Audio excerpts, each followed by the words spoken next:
في يوم من الأيام كان في شاب اسمه سامي، شاب بسيط في العشرينات من عمره، وكان عايش في شقة قديمة في حي شعبي في القاهرة. كانت حياته هادئة، لكن في يوم حصل حاجة غريبة. سامي كان بيحب يقرأ كتير، وخصوصا الكتب القديمة والمكتبات العامة. في يوم من الأيام قرر إنه يروح لأحد المكتبات في الحي اللي عايش فيه علشان يجيب له كتاب جديد. وهو ماشي في المكتبة لفت نظره كتاب قديم كان مغطى بالتراب. الكتاب كان شكله غريب جدا وكأن الزمن وقف عنده. سامي قرر ياخده علشان يقراه في البيت. رجع سامي شقته، وأول ما دخل حط الكتاب على الترابيزة وفتح أول صفحة فيه. بدأ يقرأ، لكن فجأة شعر بشيء غريب. كان في حاجة مش طبيعية في الكتاب ده، الكلمات كانت بتتحرك لوحدها. قرر يغمض عينيه علشان يتجاهل اللي بيحصل، لكنه كل ما فكر يفتح عينيه كانت الكلمة دي الرسالة بتظهر أكتر. وفي لحظة من اللحظات بدأت الكلمات تتجمع على شكل رسالة واحدة.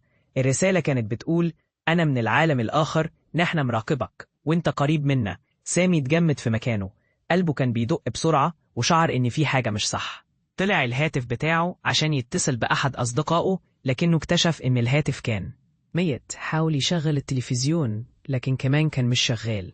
اتجه سامي بسرعة نحو الباب علشان يخرج من الشقة، لكن الباب كان مقفول تماما. في اللحظة دي بدأ يلاحظ حاجة غريبة في المكان.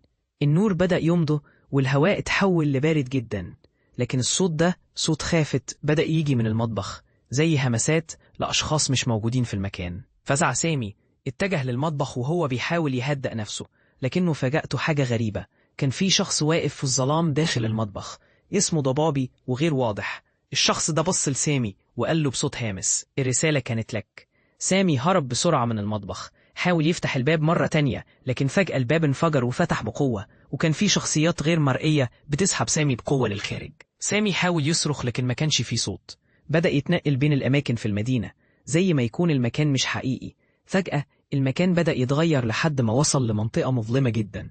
ثم سمعت رسالة تانية من نفس الشخص الضبابي: أنت الآن في عالمنا، هنا لا يوجد مفر. سامي بدأ يتحرك بسرعة ويبحث عن مخرج، لكنه لقى نفسه عائدا لنفس المكان اللي بدأ منه، الشقة المظلمة. بعد فترة الرسالة تكتب نفسها تاني: الرسالة من العالم الآخر كانت مجرد بداية، نحن نراقبك إلى الأبد. ومن يومها سامي ما بقاش زي الأول، وكل يوم بيشوف حاجات غريبة، يسمع أصوات أو يحس بحاجة واقفة في الظلام. وكل مرة يفتح الكتاب ده بيلاقي نفسه مش قادر يفلت من العالم الآخر.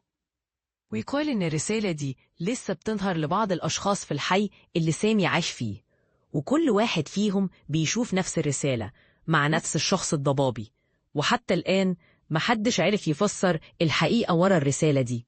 هل كانت رسالة من عالم آخر ولا مجرد جزء من حلم طويل؟